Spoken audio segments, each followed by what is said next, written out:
A la siguiente mesa redonda que tenemos para hoy con el título de Revistas de Acceso Abierto, Conceptos y Desarrollos. Como el título lo menciona, vamos a analizar el conjunto de ideas, de experiencias que tienen nuestros ponentes. Tenemos en esta mesa al doctor Antonio Sánchez Pereira, al maestro Rafael Ibarra Contreras, al doctor Miguel Ángel Pérez Angón, que nos van a hablar de revistas de acceso abierto.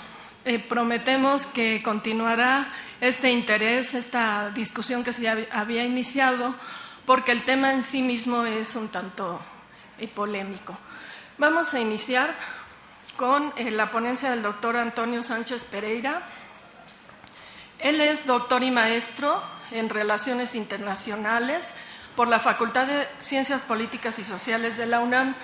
Fue becario CONACYT y es egresado de la licenciatura de Economía por la Facultad de Economía de la UNAM. Tiene una experiencia de 18 años en el desarrollo de servicios de indización, ya que se ha desempeñado como analista documental de información especializada en ciencias sociales para la base de datos clase en el Departamento de Bibliografía Latinoamericana de la Dirección General de Bibliotecas. Es jefe de dicha unidad a partir de 2005.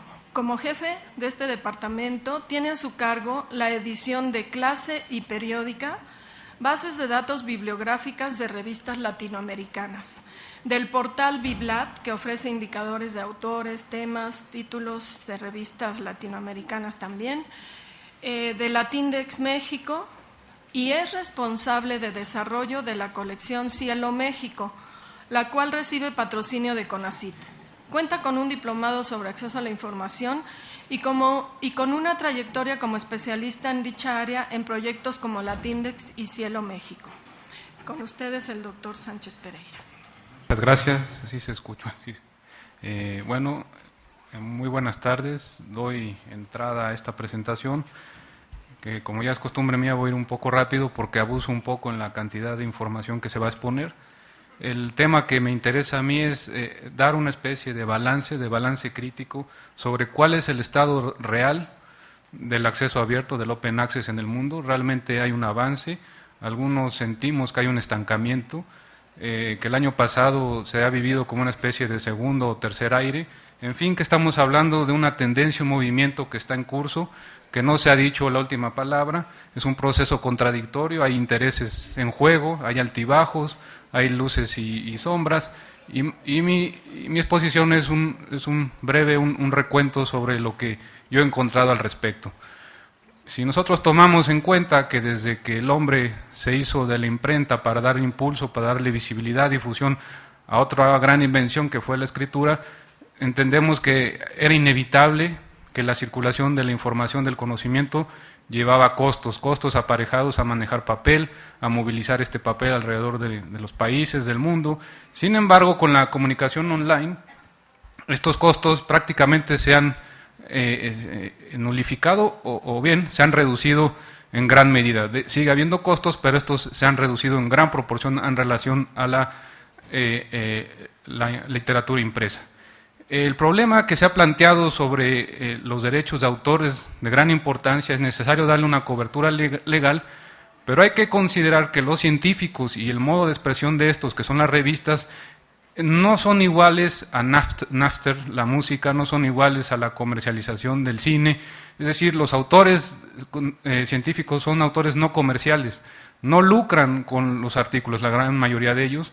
Ellos de lo que viven los científicos es del impacto de sus publicaciones medidas en un sentido estricto a través de las citaciones, y su modo de remuneración es a través de los sistemas científicos, a través de las promociones, donde les cuenta mucho la publicación y la citación de sus obras. Es decir, ellos no reciben una remuneración, no reciben regalías por lo que están trabajando. Esto es de gran importancia al momento de abordar el Open Access.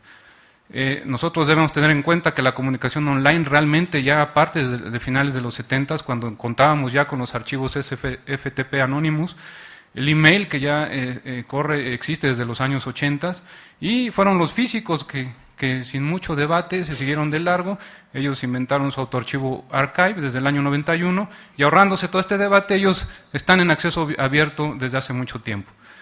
Expongo aquí una gráfica del tiempo hecha por la Universidad de Southampton, donde se expone algunos hitos o hechos relevantes en el movimiento de Open Access desde el 94, con la propuesta subversiva, como se le llamó, que era pasar al acceso abierto, es decir, hay que cobrar por la publicación y no por el acceso a los artículos.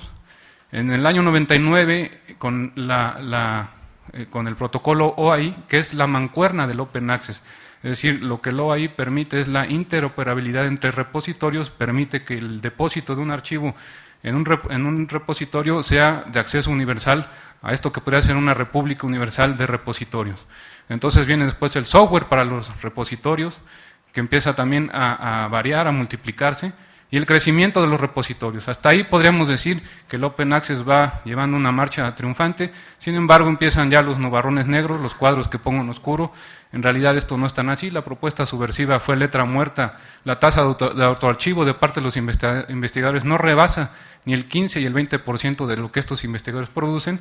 Y también está el hecho que el 85% de estos investigadores no tienen la costumbre de autoarchivar sus artículos. Entonces el Open Access tiene un sustento tecnológico, pero en la práctica no ha corrido con la suerte que se esperaba. En el año 2000, a Iniciativa PLOS, una petición de más de 34.000 investigadores del área biomédica pugnando por el acceso abierto a sus documentos. En el 2002, la Universidad de Southampton vuelve a adquirir relevancia internacional porque es la primera en hacer del autoarchivo un mandato obligatorio de parte de los investigadores de esta Escuela de Electrónica y Ciencia de la Computación. Y mencionamos las 3 Bs que son obligatorias, las declaraciones, pero no es hasta el 2004 que aparece ya una universidad que a nivel de toda la universidad emite el primer mandato de autoarchivo obligatorio por parte de sus investigadores, y en 2004 la Universidad de Minho en Portugal, como primer mandato europeo. Es obligatorio mencionarnos a los países más desarrollados. En 2005, Wellcome Trust, primer financiador o patrocinador de investigación que emite un mandato de acceso abierto, y en 2005 lo hará este sistema de Institutos Nacionales de Salud en los Estados Unidos. Sin embargo, es un mandato a manera de consejo, no como obligatorio. En el 2007 cae en la cuenta de que este repositorio, este ordenamiento, no es un ordenamiento como tal y no está funcionando. Se abre entonces un nuevo frente en la discusión, que es lo que ya se mencionó también. El Open Access, su principal justificación no es la económica, es la científica. Las revistas científicas se concibieron para darle velocidad a la comunicación científica. Para eso los científicos dejaron los libros, porque los libros tardan mucho en editarse y hay que editar un gran número de papel, y optaron por la revista. Bueno, ahora tenemos una gran revolución científica, tecnológica, en nuestras manos. Los artículos podrían publicarse mucho más rápido que la revista impresa, sin embargo no estamos a la altura de lo que la tecnología nos ofrece. Y esto resta dinamismo al desarrollo de la ciencia. Esta es la principal justificación del acceso abierto. El segundo sería uno de orden económico. La gran mayoría de la investigación en el mundo es financiada por recursos públicos, por lo tanto, esta información debería ser de acceso abierto. En el 2008, por mencionar a Europa, que en realidad Europa es un sistema muy intrincado de casi 30 países, también se pone a andar la discusión sobre el Open Access, y esta acta que se está discutiendo en los Estados Unidos para generalizar el mandato del Instituto Nacional de Salud de Estados Unidos a las 11 agencias de patrocinio de la investigación que se tienen en Estados Unidos. ¿Qué nubarrones hay aquí? Por ejemplo, podríamos mencionar uno. En el 2004 la Cámara de Comercio apoyó esta propuesta de un mandato federal de acceso abierto en Estados Unidos, pero en el 2005-2006, curiosamente, a la vez que Elsevier entra a esta Cámara de Comercio, la posición de la Cámara de Comercio también cambió. Bajó en sus ímpetus de impulso al acceso abierto. ¿Cuáles son las vías del acceso abierto? Es el acceso verde, como se le llama, que es el autoarchivo por artículo, no de toda la revista, sino del investigador, el autoarchivo que el investigador hace de su propio artículo en un repositorio. Hay acceso verde del preprint, es decir, antes que esté arbitrado, o postprint, después de que esté arbitrado. La vía dorada, como se le ha llamado, es la inclusión en su conjunto, es cuando la revista en su conjunto es concebida en acceso abierto. Si nosotros tomamos en cuenta el DOAJ, el directorio de revistas Open Access en el mundo, rebasan ya las 6.300 con más de medio millón de artículos en acceso abierto. Entonces ven las gráficas, el crecimiento del Open Access parecería que es impetuoso. Pero si nosotros citamos el análisis más detallado en cuanto a cuál es el universo de artículos en Open Access, que es el trabajo de Bjork, vemos que sí, en medicina tiene un impulso muy fuerte la publicación en acceso abierto de las revistas. En física y astronomía y ingeniería se han ido más por el autoarchivo, por la vía verde, pero en conjunto, si sumamos una cantidad de 1.837 revistas, que fue lo que analizó estos especialistas, encuentran que en conjunto entre la vía verde y la vía dorada, de conjunto de estos artículos, solo el 20% es Open Access. Los repositorios institucionales han ido creciendo vertiginosamente en todo el mundo, los institucionales van a la cabeza, hay también mandatos a nivel del financiador, el patrocinador, o repositorios a nivel de dependencias. Estos son más gráficas de OpenDoor, esto contrasta un poco con los datos que nos han dado, porque aquí yo estoy reportando conforme a lo que nos da OpenDoor hasta el 29 de marzo de 1915, este es el universo que ellos trabajan, la mayor parte de los repositorios están en Europa, América del Norte y Asia. Por tipo de repositorio, los institucionales van a la cabeza también, de estos 1915, y esto determina en buena medida quizá que los repositorios multidisciplinarios sean los que encabezan en cantidad de documentos. Entonces, un primer balance de los 2,5 millones de artículos científicos que se publican en el mundo, de las 25.000 revistas arbitradas del Open Access tenemos la cantidad del 15 al 20%. ¿Qué vemos? ¿El vaso medio lleno o el vaso medio vacío? Harnad nos dice, yo soy seguidor de Stephen Harnad, que en realidad el 100% ya era alcanzable desde los años 80, ya teníamos un FTP Anonymous, ya los científicos podían mandarse documentos a través de Internet, ya había Gopher, ya había Archie, ya había Verónica. Entonces, no sé si recuerdan, a mí me tocó todavía esta etapa, Stephen Harnad, que es una persona muy optimista y una gran impulsora del Open Access, nos dice, en realidad, en sus comentarios, en la lista de discusión que él lleva, en realidad, si seguimos este paso, se nos aproxima una década glacial en el acceso abierto. Es decir, él no hace cuentas alegres en relación al crecimiento y perspectivas del acceso abierto. Nos cita, por ejemplo, las proyecciones de Springer Verlag, donde nos dice el crecimiento del acceso abierto va bien, crece al 20% el acceso abierto en número de artículos, contra solo 3.5% que crece la totalidad de los artículos. Sin embargo, si nosotros proyectamos para el año 2020, a este paso solamente el 27% va a ser acceso abierto. Entonces, ¿qué sucede con el Open Access? Hay un acceso restringido a las publicaciones científicas, vivimos una era online y de revolución en el World Wide Web. Sin embargo, las revistas electrónicas, las revistas científicas, cuando vivimos una sociedad del conocimiento, no son de libre acceso en Internet. Solo 15 al 20% de artículos son de acceso abierto. Las bibliotecas no pueden comprar todos estos artículos. La crisis de las revistas seriadas sigue siendo vigente. No es cierto que ya haya sido un capítulo que pasó. El costo por acceso a la información en revistas sigue estando por encima del CPI, que es el índice de inflación. El Elsevier reporta ganancias de más de $1.000 millones en el 2009, que es un año coincidentemente crítico por una crisis financiera mundial para las bibliotecas. Las ganancias de las empresas en ciencia, tecnología y medicina van entre 30 y 40%, cuando en realidad los editores agregan poco a la investigación. Realmente el trabajo científico es financiado en este caso como el sistema de institutos de salud y el sistema de arbitraje, que ese no lo pagan las empresas comercializadores. Vamos más sobre las crisis seriadas. En el 2009, un tercio de las bibliotecas consultadas en una encuesta de 835 bibliotecas redujeron sus presupuestos en 10%. La Universidad de California encabezó un boicot contra un aumento de 400% que anunció la compañía Nature Publishing Group. 32 bibliotecas chinas literalmente se rebelan en una carta abierta contra editores, un incremento de precios al que califican de monopolista, hiperinflacionario, totalmente irrazonable y categóricamente inaceptable.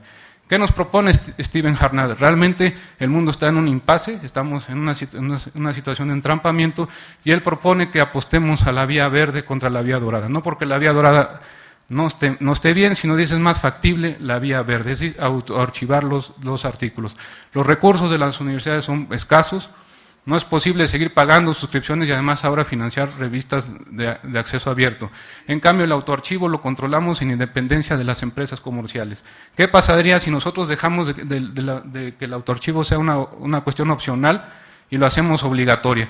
Lo que podría suceder entonces es que daríamos paso a un acceso universal a estos documentos, que sería creciente en la medida en que crezca la masa de información disponible en acceso abierto en autoarchivos en la vía verde. Podrán en todo caso cancelarse suscripciones y con el dinero que se libere de estas cancelaciones podría entonces ya financiarse las revistas de acceso dorado, como se le llama. ¿Qué implica un mandato de autoarchivo? La mayoría de las revistas que son comercializadas por estas empresas ya están aprobando el autoarchivo, muchas de ellas de manera inmediata, sin grandes o periodos de embargo. Sin embargo, y esto nos dice Jarnad, la historia va a tener que llamar a cuentas a esta generación, a estos investigadores de ahora, por qué es necesario hacer obligatorio el mandato y no dejarlo como hasta la fecha de manera espontánea. Dice, esto que se oye muy duro, el mandato, la obligación, dice, no lo es tanto, en realidad a los mismos investigadores hubo que obligarlos. Ustedes recuerden la consigna publicar o perecer, es decir, el investigador publica o si no su carrera académica va a ser truncada. Bueno, puede haber otro segundo mandato, dice él, ya se pone en un plan poético, autoarchivar para florecer.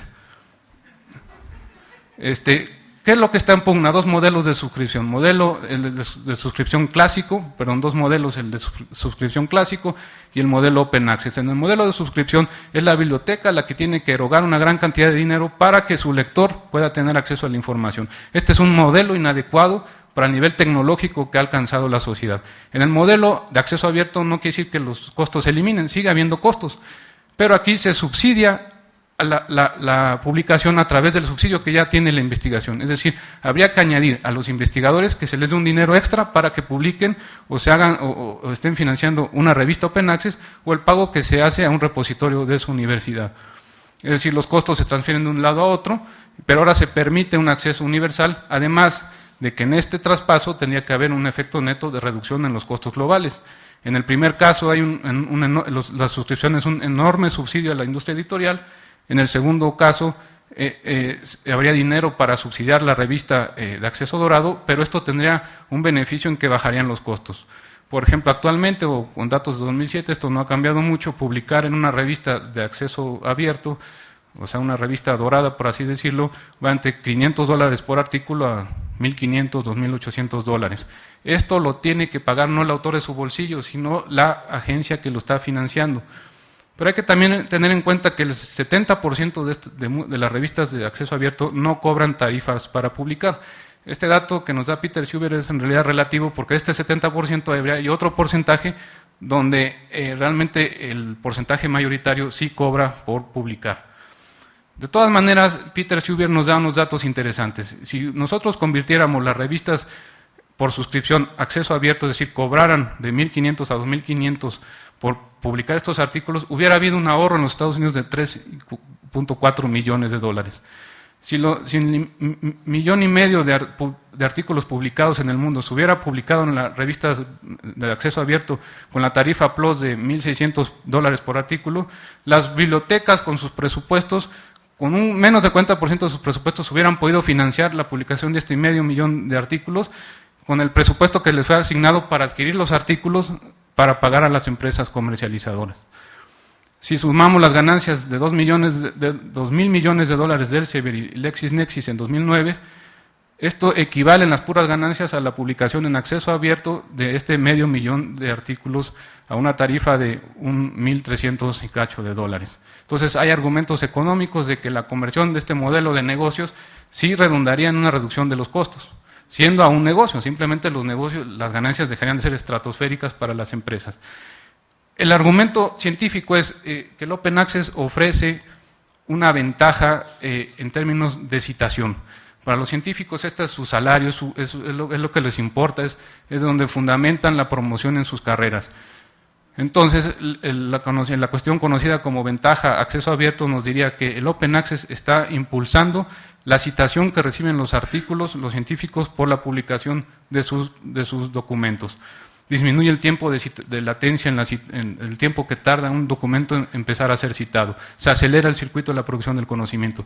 Y da inicio a un debate que dimos el año pasado en la Feria del Libro, que retomo aquí en muy grandes rasgos, desde que inició Lawrence en el 2001, donde nos comenta los artículos Open Access reciben más del 300%, son más citados en un 300% más que los artículos que no son Open Access.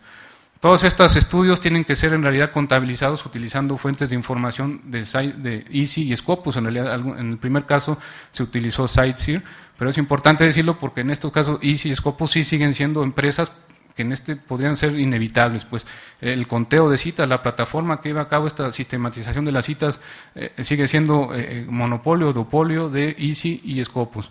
Según Harnan y Brody, la cantidad serían los porcentajes de citación, de incremento en la citación que reciben por área del conocimiento las revistas, siempre y cuando sean publicadas en acceso abierto. Esto dio pie a un debate que en realidad es bastante más complicado. Ni siquiera yo, que soy abierto, partidario del acceso abierto, podríamos avalar de entrada, así nada más, que el acceso abierto se redunde inmediatamente en más citas. Hay detractores, hay un debate muy fuerte en el área científica que está cuestionando la metodología para sostener esto que se llama la ventaja del Open Access. Estos nos dicen que esta relación causa y efecto que están dando los autores partidarios del Open Access no tiene que ser como lo están diciendo. Es decir, la tesis de que el libre acceso aumenta la citación no tiene por qué ser una relación de causalidad en este sentido. Podría ser más bien la calidad intrínseca del documento la que está llevando a un incremento en las consultas Open Access. Ellos dicen que podría haber un sesgo de calidad. El autor autoarchiva documentos, pero autoarchiva selectivamente, autoarchiva los que más le gustan, los que le quedaron mejor, y entonces esos reciben más citación, pero no porque estén en un repositorio institucional, sino porque el artículo en sí era muy bueno. Los detractores de los que critican esta ventaja OAE han sido duros, han dicho que esta ventaja a acceso abierto en la citación no es totalmente comprobable. Y me paso aquí rápidamente. La defensa de los que sostienen que sí hay una ventaja en el acceso abierto, dicen que al menos esta es del doble, que cuando un documento está en un preprint ya empieza a correr su vida útil, ya empieza a ser sujeto, objeto de citación, y además las citas mismas de los documentos empiezan a interactuar entre sí. Un autor puede conocer una obra cuando apenas ella está en preprint y empieza a circular como una obra citable. Paso en este recuento a toda velocidad a la situación en América Latina. Yo diría que en América Latina sucede un poco lo contrario a lo que advierte Stephen Harnad. La situación de la ciencia latinoamericana es que siempre se la ha catalogado como una ciencia periférica. Siempre ha tenido problemas de difusión, de visibilidad y de reconocimiento. Sus investigadores han sufrido siempre el problema de la falta de reconocimiento. Desde que se emitió este artículo famoso que califica a la ciencia latinoamericana como ciencia perdida, podemos hablar de que el acceso abierto en Internet fue una ventana de oportunidad para las revistas latinoamericanas. Si ustedes ven las estadísticas en la primera columna de revistas académicas en sí, en la segunda revistas electrónicas y en la tercera de estas electrónicas en acceso abierto, van a ver que el promedio mundial está en 7% y el promedio en los países más importantes del mundo, en el área científica no rebasa, está entre el 5 y el 1%. En cambio, en América Latina hay muchos países que se acercan ya al 40%. Es decir, América Latina vio como una gran oportunidad sumarse al acceso abierto por la vía dorada, pues no tuvo problemas. Si uno ve el directorio del DOAJ, va a ver que hay 5 países bien ubicados en este directorio: Brasil, después de Estados Unidos. Si uno analiza la cantidad de revistas que ya están siendo publicadas en este sistema Open Journal System, va a encontrar que la región que más publica con este sistema es Sudamérica, en particular Brasil. Los datos del OJS siguen creciendo a nivel mundial. Y si nosotros nos vamos a los rankings de repositorios a nivel mundial, por lo menos esta evaluación que realiza el Consejo Superior de Investigaciones Científicas de España, el CSIC, ahí encontramos que en el área de repositorios América Latina no tiene el mismo protagonismo que tiene en el área de las revistas. Por ejemplo, yo encontré en este ranking que siempre los instrumentos de medición son sesgados.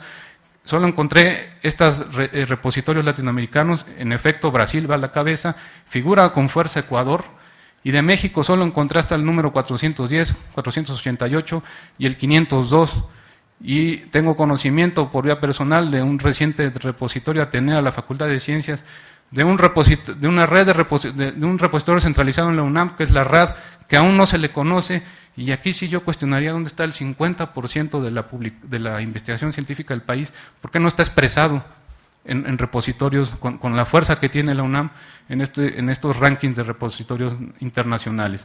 En el ranking de repositorios, pero como portales, quien destaca es, ahí sí destacan con fuerza proyectos latinoamericanos. El primero de ellos es Cielo, que con la pura colección Cielo Brasil tiene para ubicarse en primer lugar. Le sigue en tercer lugar Redalic, Dialnet y en un 13º lugar proyectos españoles, pero que tienen contenidos latinoamericanos importantes. Y es de destacar que en este ranking español, si uno toma en cuenta que las colecciones, que el proyecto Cielo está segmentado en colecciones, es una federación de colecciones, llama la atención que 9 colecciones forman parte de este ranking.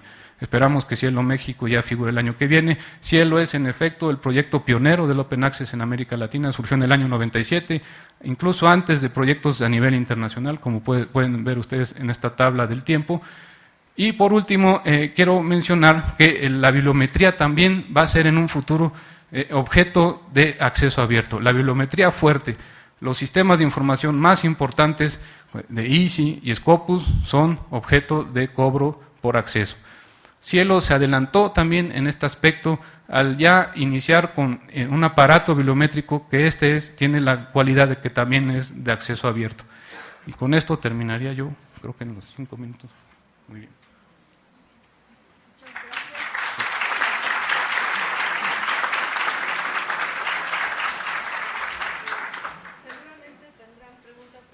Diría que las planteen al final. Vamos a continuar con la siguiente presentación. Es el maestro Rafael Ibarra Contreras, maestro en Lingüística Aplicada, tiene un diplomado a distancia en Biblioteca Digital y es licenciado en Letras Modernas Inglesas. Ha participado en más de 40 ocasiones como ponente e instructor de talleres y cursos, además de haber publicado diversos artículos relacionados con las ciencias de la información, la lingüística aplicada y la bibliotecología. Ha impartido el curso Cómo publicar en revistas, en lengua inglesa lo ha hecho en lengua inglesa, en la Facultad de Química y en otras instancias, entidades de la UNAM. Es creador de la infopragmática como método para recuperar información para nativohablantes del idioma español que buscan información en bases de datos académicas, cuyo contenido está en idioma inglés. Este método se ha difundido en diversas dependencias, sobre todo en la UNAM. Como coautor presentó un trabajo sobre infopragmática en Grecia y de ahí derivó la publicación de su libro Infopragmatics, An Efficient Method for Information Retrieval.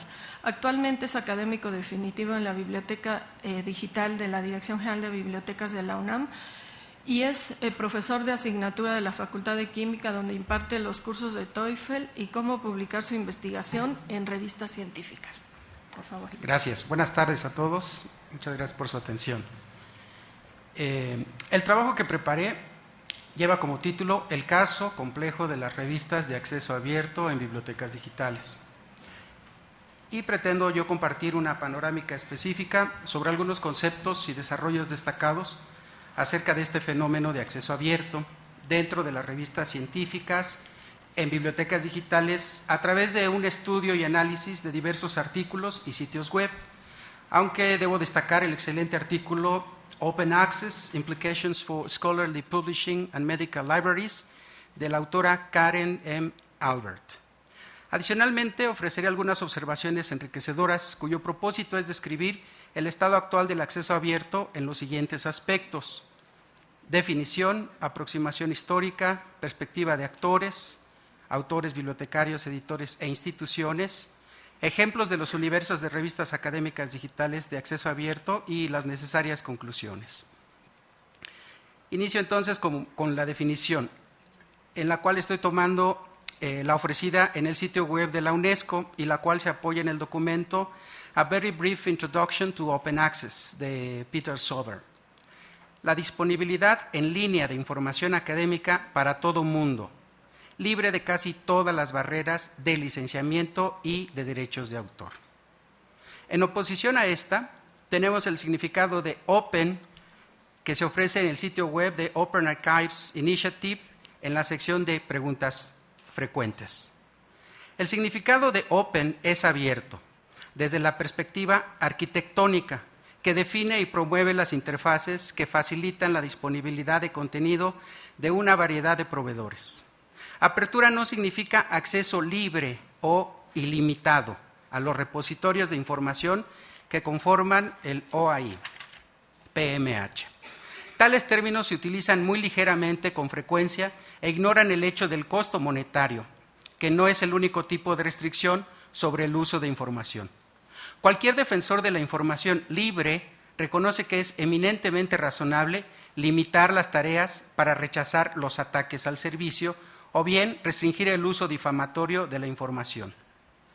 Como ustedes pueden ver, este tipo de divergencias ha dado lugar a muchísimo revuelo, a la confusión, además de que ha causado una gran variedad de opiniones emitidas también por ejecutivos que trabajan para diversas compañías editoriales comerciales y sociedades de editores para desprestigiar el movimiento de OA, más algunas declaraciones técnicas que tienen razón de ser, pero no razón contextual. No es lo mismo, por ejemplo, el tipo de concepto que manejan los ingenieros diseñadores en el sistema arquitectónico para este tipo de protocolos de comunicación que el que usamos dentro del ambiente bibliotecario con la finalidad de ofrecer información abierta.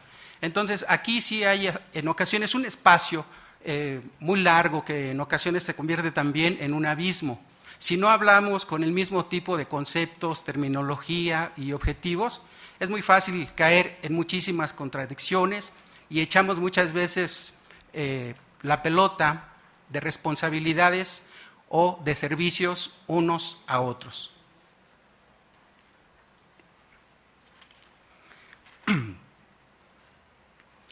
Enseguida remitiré algunas precisiones y antecedentes que tienen como finalidad, cuando menos, esbozar una mejor comprensión. Como parte del marco histórico, debo mencionar que desde 1665 nace la revista científica e inicia la tradición de escribir para influir, en lugar de recibir remuneración económica, cuando las revistas académicas French Journals des Savants y la conocida English Philosophical Transaction of the Royal Society iniciaron de manera sistemática la publicación de los resultados de investigación. Eso ya nos da una idea que el tipo de finalidad, que ya comentaba también el doctor Sánchez Pereira, pues no es publicar para hacerse ricos, es publicar para compartir el conocimiento. En 1960 surgen las primeras huellas del acceso abierto. Varios autores indican el año, aunque no dan muchos detalles al respecto, pero suponemos, por supuesto, que han trabajado de manera a veces oculta, pero bastante productiva. En 1975, los bibliotecarios levantan su solitaria voz de protesta, al mismo tiempo que enfrentan las fuertes exigencias de los administradores para controlar mejor sus presupuestos, al igual que soportaban las presiones de los investigadores y médicos que perdían el acceso a la literatura crítica esencial.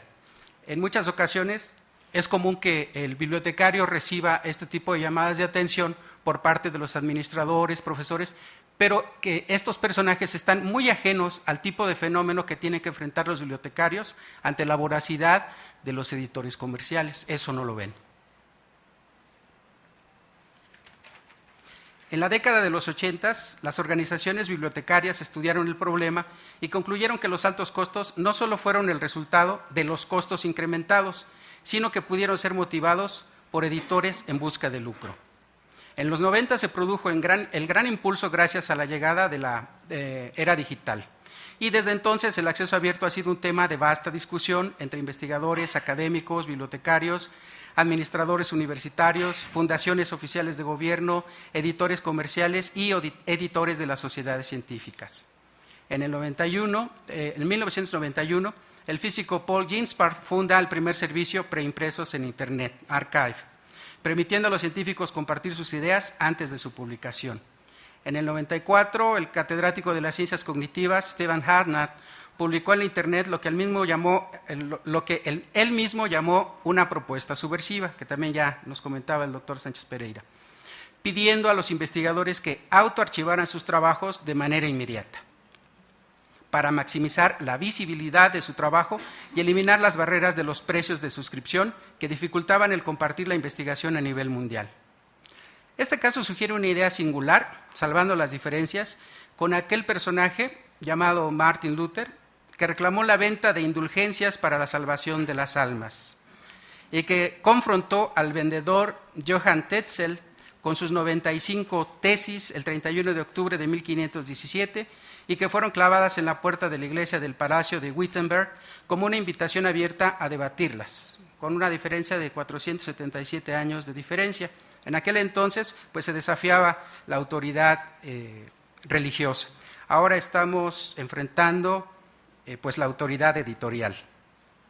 En el 95 se funda Highward Press, que es una división de las bibliotecas de la Universidad de Stanford y produce las versiones en línea de revistas digitales de alto impacto.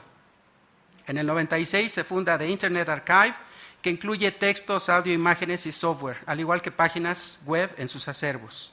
En el 97 se inicia el proyecto piloto, que un año más tarde se convertiría en Cielo. En el 1998 se funda The Scholarly Publishing and Academic Resources Coalition, que es un grupo respaldado por el sector bibliotecario que defiende la publicación alternativa de revistas científicas de precios preferenciales en áreas temáticas selectivas. Ojo, aquí dice precios preferenciales. En el 99 la comunidad de ciencias biomédicas se unió al acto en 1999, decía, con la implementación de eBiomed, el invento del laureado premio Nobel y en ese entonces director de los Institutos Nacionales de Salud de Estados Unidos, Harold Barmus. Posteriormente, en el 2000, él y sus colegas científicos Michael Eisen y Patrick Brown fundaron The Public Library of Science, la cual inició como un movimiento inteligente para persuadir a los científicos a boicotear la edición o publicación en revistas científicas que no dispusieran su contenido de manera gratuita en PubMed Central, que entró en funciones en febrero del 2000. Más de 34,000 científicos a nivel mundial firmaron un compromiso para hacerlo, pero solo un número pequeño acató el acuerdo. Ya nos platicaba el doctor Sánchez Pereira el tipo de, sí, todos aceptamos, pero no todos cumplimos.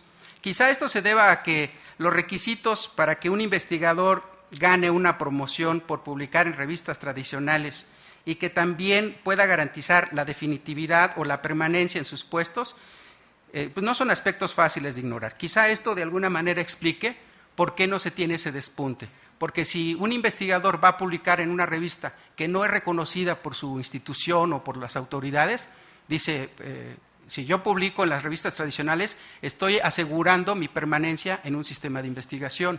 Aunque esté muy bueno y socialmente justificado publicar en OA, no lo voy a hacer.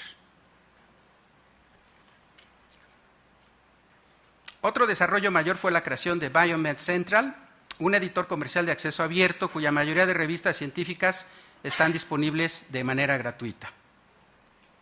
Peter Trax, anteriormente presidente de Current Science Group, después de vender diversas empresas dedicadas a la publicación a Elsevier, fundó BMC, basado en el modelo el autor paga. El costo aproximado es de $600 a $1,800 por artículo. En el 2000 nace la biblioteca virtual Miguel de Cervantes, que se gestó en el 98.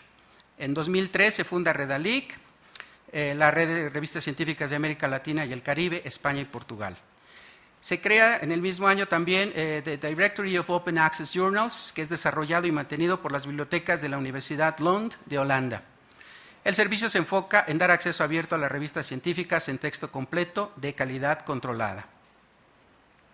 En el 2006 se lanza OA Hermes como un metabuscador de recursos OA, o de acceso abierto, y que cuenta con el protocolo que es necesario desde el punto de vista técnico. Si no se cuenta con este protocolo, simplemente no se puede intercambiar la información. Del 2007 en adelante, como ya también nos ha ilustrado el doctor Sánchez Pereira, pues se han continuado una serie de esfuerzos que por supuesto no voy a repetir. Tenemos que, como una aproximación histórica, el acceso abierto es un movimiento social en la academia y está dedicado al siguiente principio: compartir información para el bien común. El acceso abierto nace como una respuesta a las crisis de las publicaciones académicas, además del voraz incremento de las suscripciones por parte de las editoriales, lo que dificultó y sigue dificultando la habilidad de bibliotecarios, universidades e investigadores para adquirir suficientes publicaciones al servicio de la investigación y la educación. Entonces, no es también la única razón por la cual no ha despuntado lo que uno esperaría este tipo de vías, la dorada y la verde. No es el único obstáculo que se ha enfrentado, la permanencia en el área de investigación que tenga un investigador, sino también la voracidad de las editoriales les hace crear grupos de resistencia para que tampoco se vean afectados sus intereses. La publicación en acceso abierto proporciona un mecanismo para ofrecer alternativas que resultarían mucho más efectivas en sus costos que el modelo tradicional. Desde entonces, el acceso abierto ha sido un tema de vastísima discusión entre investigadores y académicos, además de las fundaciones, en las oficinas oficiales de gobierno, editoriales comerciales, pero también estamos de acuerdo en que si todos tenemos el mismo objetivo, no es universal, sí compartimos la necesidad de obtener la información que requieren los investigadores. Habida cuenta de lo anterior, surge una pregunta: ¿cómo se consigue llegar al objetivo del acceso abierto? Comentábamos ya entonces la vía dorada y la vía verde, que son unas vías promisorias en donde nosotros podamos, como bibliotecarios, tener un acceso increíblemente superior al que tenemos con el acceso comparado con las revistas obtenidas por suscripción. Las dos soluciones posibles tienen ventajas y desventajas, y algunos abogan por una fusión de ambas. La vía verde es posible ahora porque muchos editores han modificado sus políticas para permitir que los autores autoarchiven sus post impresos. Comentábamos que este tipo de movimiento social no es ajeno a los intereses de los editoriales comerciales. Ellos ven que el tipo de movilidad social ha penetrado en muchos aspectos. Ejemplos de eso son la Wikipedia, por ejemplo, que tenemos en el año pasado que se llevó a cabo una de las reuniones organizada por la Dirección General de Bibliotecas. Estaba el representante de la Enciclopedia Británica y en una de sus partes finales dijo: en 10 años nada más va a haber 2 enciclopedias, Wikipedia y la la Enciclopedia Británica. Yo quisiera aprovechar, decía el representante, invitar a los asistentes a que colaboren de manera altruista a escribir sus artículos y nos los hagan llegar. Altruista.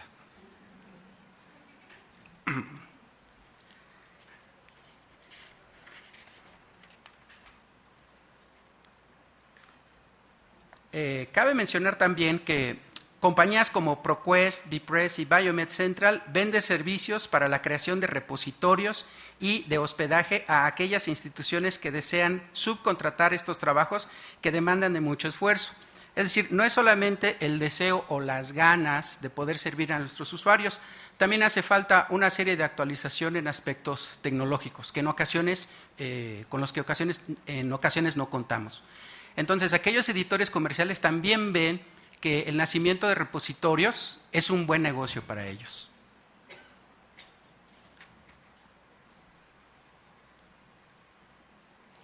Entre las precisiones que podrían ayudarnos a acercar más a nuestros investigadores, a nuestros usuarios, a que se animen a publicar en esta clase de repositorios o contribuir a esta clase de difusión del conocimiento, están enmarcadas en un documento llamado Mitos acerca del acceso abierto, que es una lista disponible al público de Biomed Central, que aunque en total son 11, solo voy a mencionar 4 en consideración de nuestro entorno.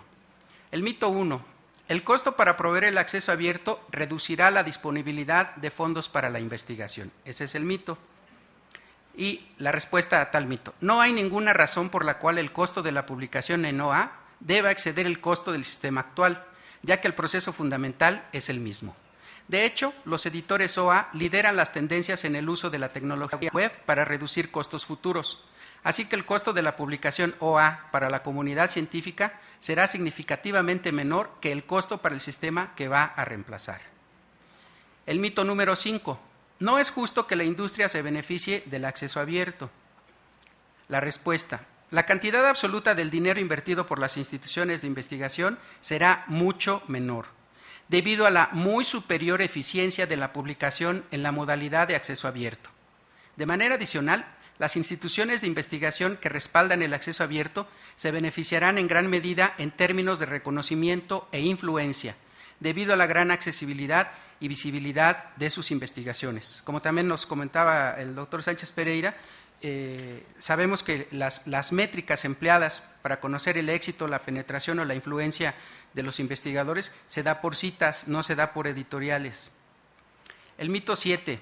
Los países pobres ya gozan de libre acceso a la literatura biomédica. La respuesta: las iniciativas Hinari y su símil Ágora son encomiables. Desafortunadamente, estos esquemas ofrecen solo una solución parcial a los problemas de acceso a los países del mundo en desarrollo. La lista de países elegibles excluye a países de bajos recursos como India, Pakistán e Indonesia, Brasil y China, los cuales son de ingresos medios bajos según el Banco Mundial.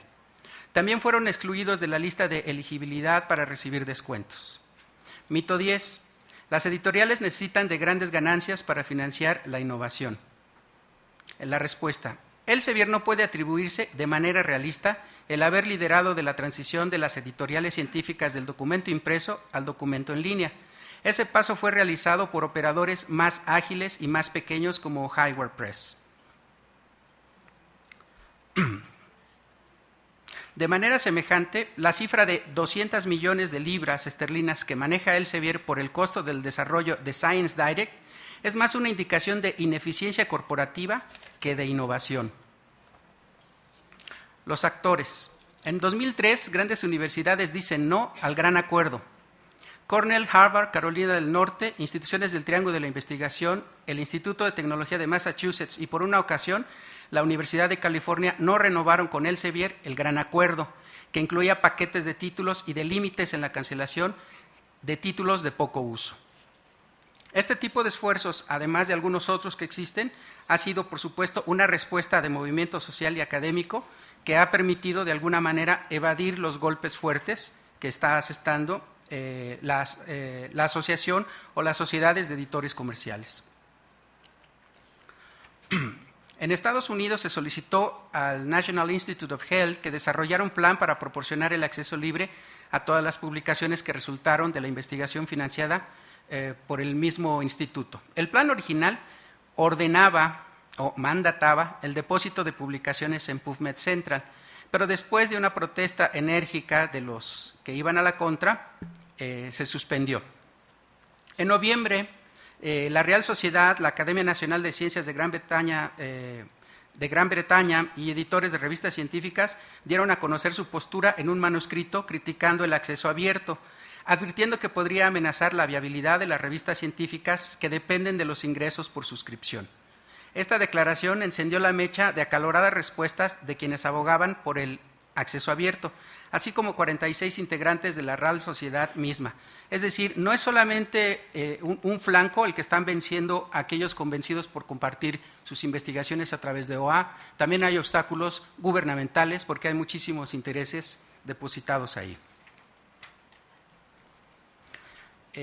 Haciendo una aproximación atómica en cuestiones de que voy de lo más grande a lo pequeño, voy a leerles una experiencia de acceso abierto de un investigador de la Facultad de Medicina y a quien conocí en los cursos que tengo la oportunidad de impartir.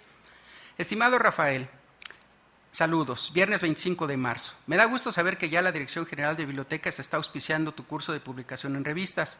Poco a poco se va haciendo la labor de ir metiendo en el ámbito científico el curso e ir incidiendo de manera positiva en las publicaciones al respecto. Quiero transmitirte mi sentir respecto a una publicación que acabamos de lograr en una revista Open Access de buen impacto. Se llama PLOS ONE. ¿Te acuerdas que te comenté en relación a otro artículo que tardaron para publicárnoslo menos de un año y que en lo que salía otra publicación de alguien, sospecho uno de nuestros revisores, salió publicado en una revista Open Access un mes antes que el nuestro y empezó a ser citado luego? Bueno, pues resulta que estoy sorprendido. No hemos llegado al mes de la publicación y ya tenemos 660 visitas al momento. Ya rebasamos la cantidad de otra colega de biomédicas que publicó en la misma revista con un tema relacionado desde hace un año y tiene 533 accesos. Ante esto creo que la publicación en revistas Open Access vale la pena. Nos costó una lanita, nos rebajaron de $2,300 a $700, pero la revisión es muy estricta y el artículo creemos que quedó excelente. Esta revista tiene un factor de impacto de 4.3 y está indizada en todos los sistemas. Sin embargo, no todas las Open Access están indizadas y esto puede causar intranquilidad en la comunidad, pero es un sistema que seguramente pronto va a ser una forma alternativa importante para publicar por la facilidad de acceso que esto representa. Posteriormente le pedí a este investigador si me dejaba leer esto y me dijo que sí, y me contestó: puedes hacer referencia a esto. Te comento que en la página de una sociedad a la que pertenezco y de la cual soy encargado de subir información, hemos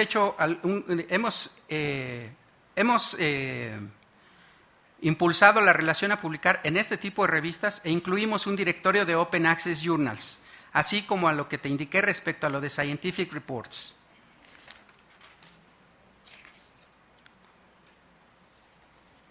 Ellos ofrecen como iniciativa propia sin ser bibliotecarios una tabla comparativa de las conveniencias que hay para escribir en revistas Open Access o en las tradicionales.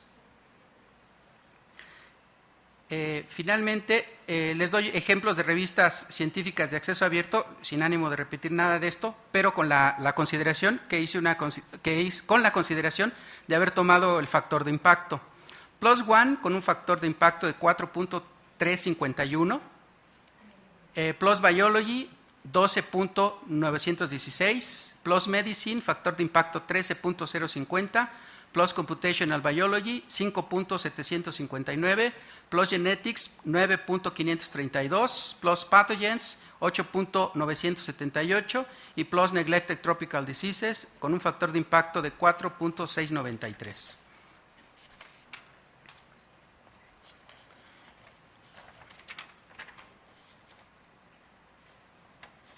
Antes de llegar a las conclusiones, me permito leer lo siguiente. Del Directory of Open Access Journals ofrece 6.225 revistas científicas y 2.656 de ellas son buscables a nivel de artículo en texto completo.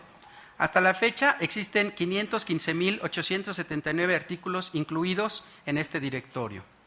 El número de revistas científicas mexicanas incluidas es de 93. Brasileñas 574, argentinas 87, venezolanas 82, cubanas 32, portuguesas 50. Conclusiones. Los puntos desarrollados en esta presentación nos han permitido apreciar un breve asomo al vertiginoso flujo de los eventos actuales en torno al mundo de las revistas de acceso abierto.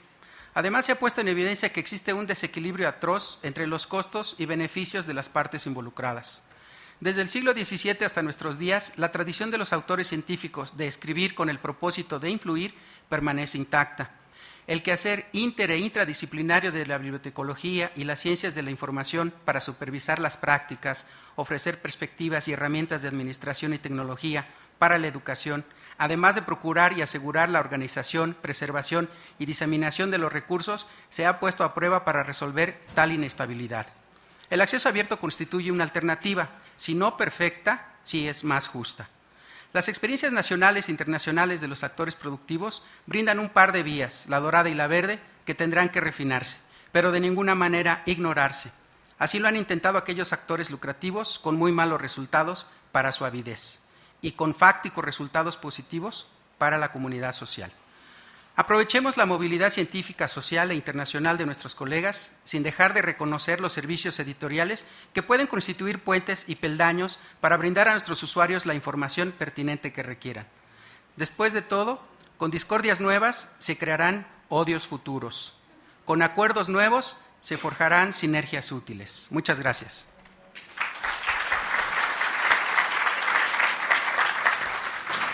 Muchas gracias, maestro. Seguramente sigue el interés en algunos comentarios y preguntas, pero les ruego guardarlos porque vamos a pasar a la siguiente presentación, la última de esta mesa, que nos va a exponer el doctor Miguel Ángel Pérez Angón. Él es investigador del Departamento de Física del CINVESTAB. Entre sus líneas de investigación están la física teórica de altas energías, algunas otras del área de física y el desarrollo de la actividad científica en América Latina. Él es licenciado en Ciencias Físico-Matemáticas por el Instituto Tecnológico de Estudios Superiores de Monterrey y su maestría y doctorado en Ciencias Físicas por el CINVESTAP. Además tiene un postdoctorado en la Universidad Rockefeller de Nueva York. Tiene varias distinciones académicas, entre ellas la mención honorífica del Tecnológico, ya mencionado, la medalla académica Sociedad Mexicana de Física, el nombramiento como investigador nacional nivel 3 y otras. Su producción científica es enorme, 50 artículos originales de investigación publicados en revistas incluidas en el Citation Index, 38 de ellos en revistas con el máximo factor de impacto de la especialidad. Ha publicado también 20 artículos en extenso en memorias de reuniones científicas, 10 libros y 90 artículos de divulgación. Ha dirigido múltiples tesis, 5 de licenciatura, 13 de maestría y 8 de doctorado. Sus alumnos han obtenido premios muy importantes también, como el Premio Nacional de Ciencias y Artes y otros. Ha ocupado varias posiciones honorarias de investigador visitante en diversas universidades nacionales y de Europa y Estados Unidos. Además, entre sus funciones de asesoría y dictamen, ha estado también cooperando con múltiples instituciones. Como miembro, en sus actividades editoriales es miembro de los consejos de las revistas Mexicana de Física, la revista Ciencia de la Academia Mexicana de Ciencia, la de Arte, Ciencia y Cultura del Instituto Politécnico Nacional. Ha sido editor fundador del Catálogo Latinoamericano de Programas y Recursos Humanos en Física, del Boletín de la Sociedad Mexicana de Física, la primera revista en ser publicada en México con un procesador computarizado de textos, así como de las nuevas épocas del Boletín de la AIC, ahora transformado en la revista Ciencia de la Academia Mexicana de Ciencia y de Avance y Perspectiva. Además, tiene múltiples funciones como promotor de la actividad científica. Menciono una de las más relevantes. Actualmente es coordinador del Atlas de la Ciencia Mexicana, un banco de datos estadístico promovido por la red CS CONACYT.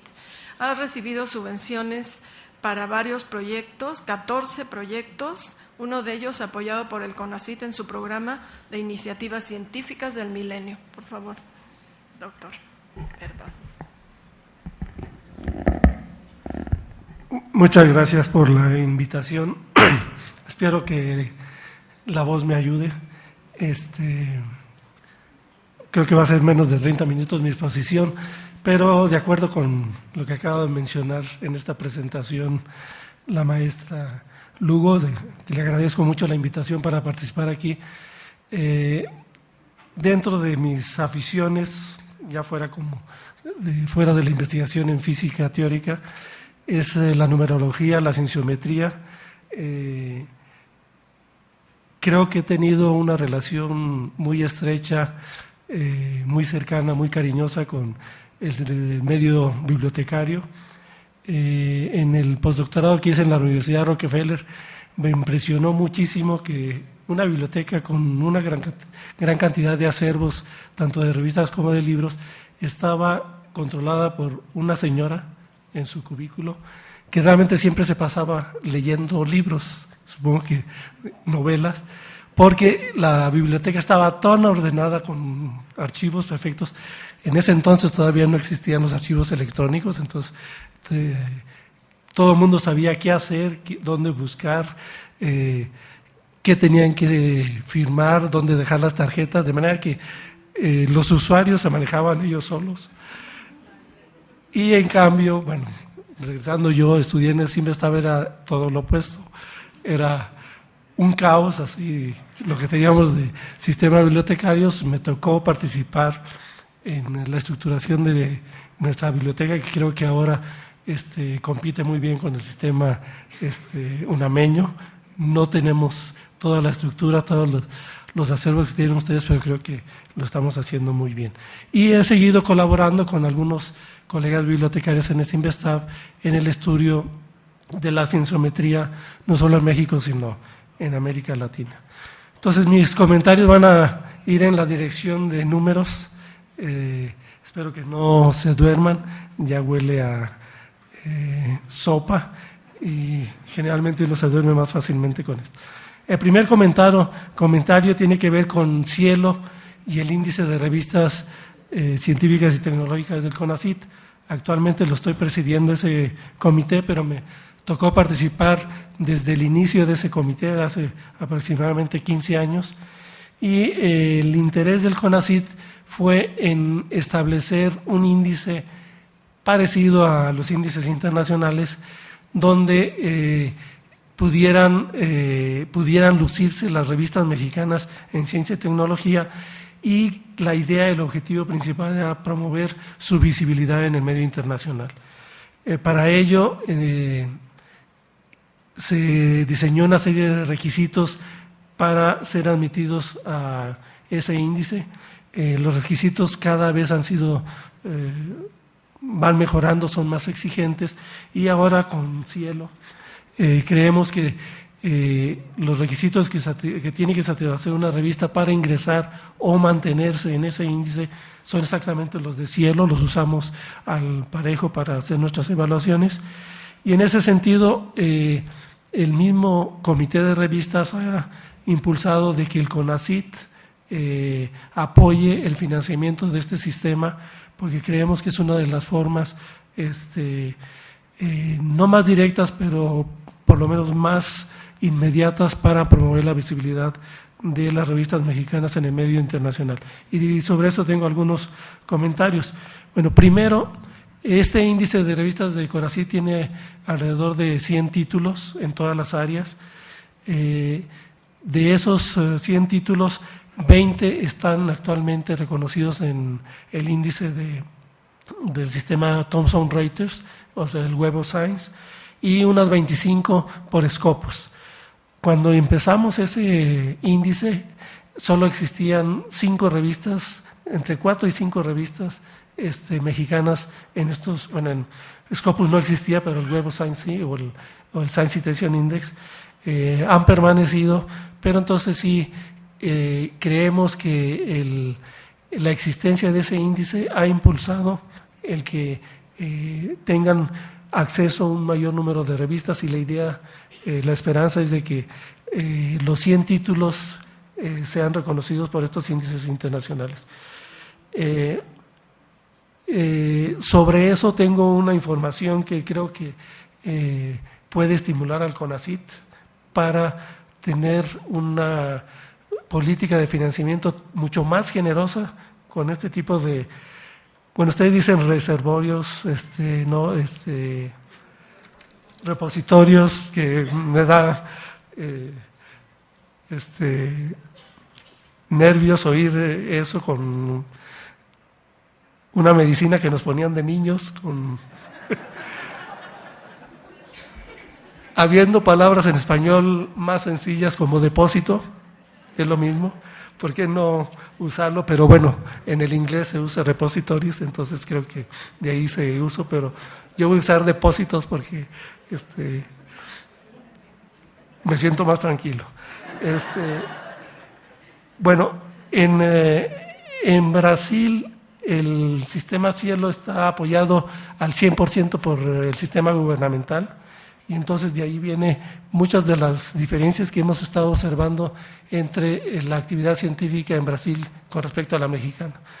Recientemente la UNESCO publicó su reporte 2010 sobre el estado de la ciencia en el mundo, y ahí sorprendió, por lo menos a nosotros y en algunos medios periodísticos, enterarnos de que ahora Brasil tiene un factor en términos de producción de artículos de 3-1 con respecto a lo que hacemos los científicos mexicanos. Mientras que hace como 5 años o 6 años el factor era de 2-1, que era más o menos el factor que tenemos entre el número de habitantes o el número de científicos. Entonces, en las notas periodísticas resaltó esta diferencia y lo encaminaron sobre la falta de promoción del CONACYT, del Estado mexicano, hacia la ciencia y la tecnología. Entonces ahí también viene en ese informe, en ese reporte de la UNESCO, el porcentaje que dedica cada nación a fomentar la actividad científica y tecnológica con respecto a su Producto Interno Bruto. Y entonces los brasileños ya están invirtiendo más del 1% de su PIB, casi 1.2 recientemente, mientras que nosotros seguimos en menos de 0.5 y más cercano a 0.4. O sea, el factor es de 3 a 1. Entonces de ahí se pueden explicar estos factores de incremento en la producción brasileña, sobre todo del 86 para acá. Ahora, yo le eché una leída a este reporte y encontramos datos muy interesantes, que de hecho hay un capítulo especial sobre Brasil, la ciencia brasileña, en este reporte, mientras que al resto de los países latinoamericanos nos incluyen en un solo capítulo, y entonces le dan a Brasil un lugar muy especial por este impulso que ha dado a la actividad científica. Y entonces ahí en esos datos me pude dar cuenta de en qué han mejorado, en qué áreas de la ciencia han mejorado los brasileños para rebasarnos del factor de 2 a 1 a 3 a 1. Y de hecho, los mismos colegas brasileños que escriben su artículo sobre su país se dan cuenta, y es de que el incremento se dio del 2006 a 2008, cuando Scopus primero y luego el Web of Science subieron un número muy importante de revistas locales brasileñas, sobre todo en las áreas de medicina y agrociencias. Los brasileños tienen casi una revista en el área médica por especialidad médica, que son como 20 o 30, mientras que en México tenemos como 4 o 5, que son revistas muy generales. Entonces, de ahí se explica el incremento tan importante en la producción reciente de los colegas brasileños. Y revisamos también, por ejemplo, en las áreas más duras, como son física, química, matemáticas y aún ciencias biológicas, no la parte biomédica, y encontramos que allí la relación sigue siendo 2 a 1. Y entonces los colegas brasileños en esas áreas sí tienen una sola revista nacional, así como en México tenemos una sola revista mexicana de física o de matemáticas, ellos igual. Y entonces ahí no se dio ese incremento o ese despegue con respecto a la producción mexicana. Entonces, en ese sentido, el promover que las revistas locales estén en este tipo de depósitos de archivos electrónicos, entonces creo que es muy importante para promover la visibilidad internacional. Ahora, donde creo que no va a ser todavía muy positivo para los colegas brasileños, pero todavía no hay información, el reporte de la UNESCO solamente incluye datos sobre la producción, no sobre la repercusión, la citación. Entonces creo que ahí sí les vamos a ganar, porque también es muy conocido de que el factor de impacto, la repercusión de las revistas latinoamericanas locales es menor que las publicaciones de los investigadores latinoamericanos en revistas del primer mundo. Entonces, pero eso todavía no se puede ver, pero creo que allí habrá que esperar un poco. Nada más como un motivo para irnos a comer un poquito más optimistas, quiero mencionar que en términos de productividad les ganamos a los colegas brasileños. Entonces, recientemente la Comisión de Hacienda de la Federación, o una de las comisiones, criticó al Sistema Nacional de Investigadores porque la productividad científica y tecnológica en México no ha aumentado, y el número de investigadores en el ENIE hemos aumentado muy apreciablemente. Ahora somos alrededor de 18,000, cuando empezamos en el 84 con solo 5,000 investigadores, pero que vieron que como no ha repercutido en el incremento en número de patentes y en la productividad medida en términos de producción industrial por insumo, creo que aquí por lo menos sí les vamos a ganar, porque si los colegas brasileños están invirtiendo 3 veces más per cápita que nosotros. Entonces quiere decir que nuestros artículos están saliendo un tercio más baratos, o sea, la inversión está redituando. Bueno, por lo menos en medicina, pero en ciencias exactas es del orden de 2, que ya eso es algo importante. Entonces, eso es un aspecto positivo.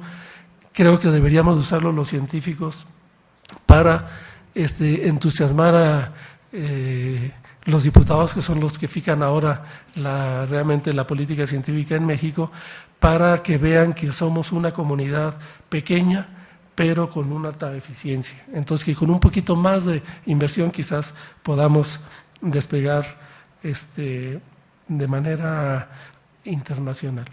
Ahora, creo que también hay otro efecto al compararnos con Brasil. Brasil, como España, tienen metas nacionales muy claras, o sea, hay un consenso de lo que deben de hacer en ciencia y tecnología para competir con el primer mundo. Los españoles, el consenso fue identificarse como país europeo y entonces hicieron todo lo necesario para hacerlo y ahora, de hecho, su producción, bueno, antes de estos números brasileños, la producción global de España de artículos científicos era mayor que el total de todo lo que hacíamos los latinoamericanos. Ahora ya no tanto porque los brasileños han incrementado mucho su producción, pero se propusieron eso y lo están haciendo los españoles muy bien, los brasileños también, entonces creo que falta que lo hagamos en México. Bueno, ahora el siguiente comentario que me gustaría, bueno, hay una revista, antes de pasar a hablar de los depósitos propiamente dichos, de archivos electrónicos de artículos científicos, me gustaría comentar el caso de una revista mexicana que ya no está registrada, sigue siendo mexicana, pero no está registrada en el Science Citation Index como revista mexicana, que es el Archives of Medical Research. Me tocó a mí revisar esa revista hace 15 años en el índice del CONACYT, cuando se publicaba en español, y gracias a José Luis Briviesca, que de ser investigador en Estados Unidos se mudó a México, él participó, fue invitado a dirigir esta revista y entonces se propuso convertirla en una revista de primer mundo. De hecho, en ese artículo que Antonio mencionó en el Scientific American, donde mencionaban que la ciencia latinoamericana era una ciencia perdida, él ya en ese momento estaba tomando la dirección de esta revista y decidió transformarla. Entonces, de puros artículos publicados en español con resúmenes en inglés, pasaron a lo inverso, a publicar 100% de artículos en inglés con resúmenes en español. Lo hicieron tan bien que interesaron a esta editorial europea, que se ha hablado muy mal de ellos, el Elsevier, y entonces ahora ellos lo distribuyen y entonces el Web of Science o el Science Citation Index la identifica como una revista holandesa, porque el Elsevier es un editorial, y entonces no aparece dentro de los títulos que mencioné, que están revistas mexicanas en estos índices, no aparece esa revista y tiene muy buen factor. Bueno, no comparado con estos factores de impacto de 8 o 9, pero anda alrededor de 2, que yo creo que es un factor de impacto muy razonable. Bueno, ahora sí, me gustaría mencionar mi experiencia con este depósito de archivos electrónicos, autoarchivos le llaman ustedes, nosotros le llamamos e-prints. Hace 30 años, lo que hacíamos para enviar nuestros artículos a las revistas, hacíamos una primera presentación en papel, le llamamos preprint, o sea, antes del impreso.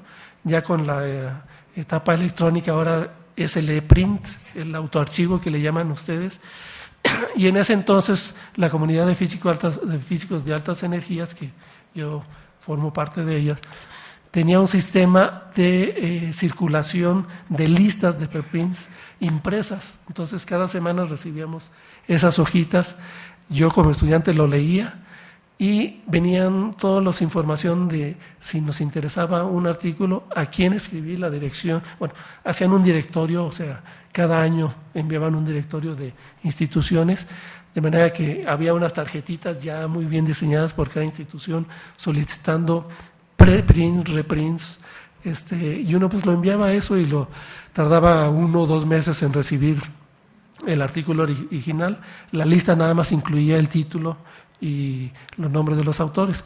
Eso se transformó con la etapa electrónica y ahora existe, o sea, el sistema es SPIRES, es un sistema impulsado por los grandes laboratorios de aceleradores de partículas, que es varios en Estados Unidos, SLAC, el de Stanford, de la Universidad de Stanford, y el del laboratorio CERN en Ginebra. Entonces ellos se adhirieron a este otro depósito del laboratorio de Los Álamos, los Archives, y forma parte integral de eso, pero tiene todavía un sistema de bibliométrico muy cercano al Web of Science, pero es completamente libre. Entonces uno ahí puede consultar su factor H, su número de citas, en determinar cuál de mis citas, de las citas totales, cuáles son autocitas, no nomás mías, sino de mis coautores, en fin, y es completamente gratis, igual que el acceso a Archives. Entonces, en ese sentido, creo que la evolución del acceso libre de revistas científicas debe ir en esa dirección, y creo, lo voy a mencionar por qué. Porque hay varios factores muy importantes.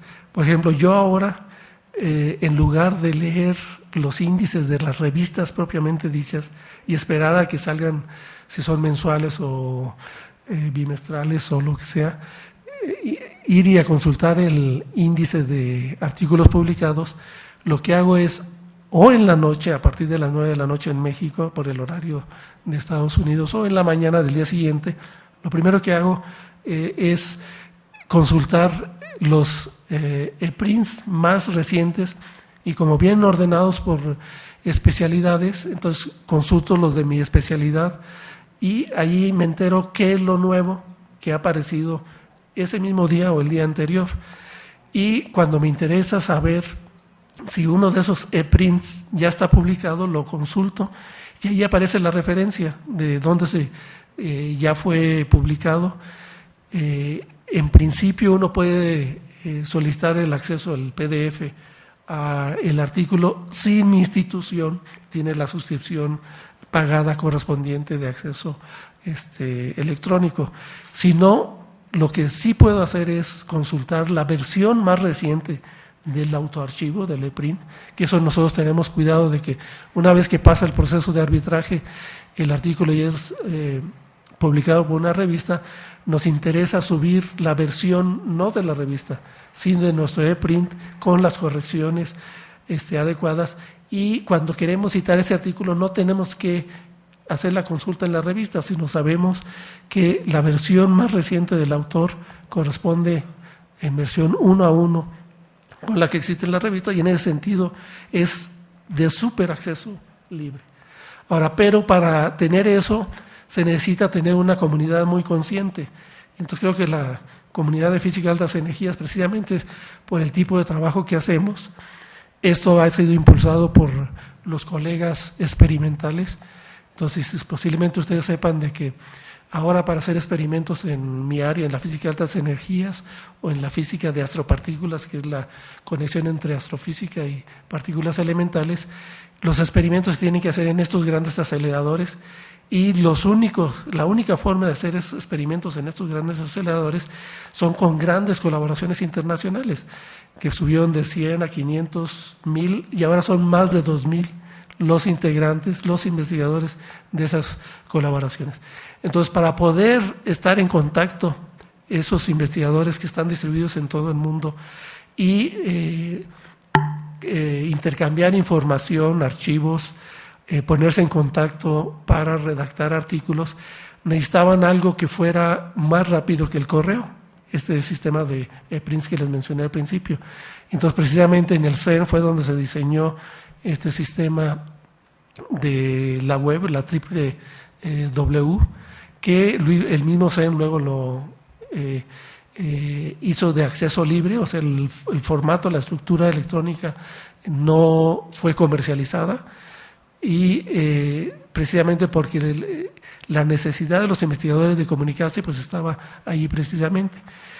Y entonces ahora el mismo laboratorio, estos laboratorios han impulsado ir más allá del acceso libre de las revistas, que es el de SPIRES. Ahora están promoviendo el sistema INSPIRE, donde no nada más el acceso a los artículos en revistas, sino a los artículos publicados en memorias o videos, todo lo que tenga que ver con documentación electrónica, sea de acceso libre.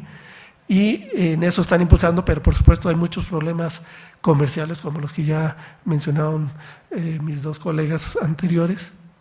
Pero creo que si una comunidad en una especialidad también definida se pone de acuerdo y empieza a fomentar el acceso libre a través de los depósitos de autoarchivos, que eso es lo mejor, lo más inmediato, entonces permitirá el bajar los costos de las revistas, el impulsar a que, como ya se mencionó, de que como casi toda la investigación, sobre todo en mi área física de altas energías, es financiada por el sector público, pues entonces de que el acceso también ya sea libre, o sea que no se pague doble por hacer la investigación. En ese sentido, creo que es muy buen ejemplo de lo que se puede hacer, hasta dónde se puede llegar y cómo se puede combinar el sistema de depósitos de archivos electrónicos, de autoarchivos, de EPRINTS, con el sistema de acceso libre de revistas científicas. Finalmente, nada más me gustaría, bueno, antes tengo que tomar agua.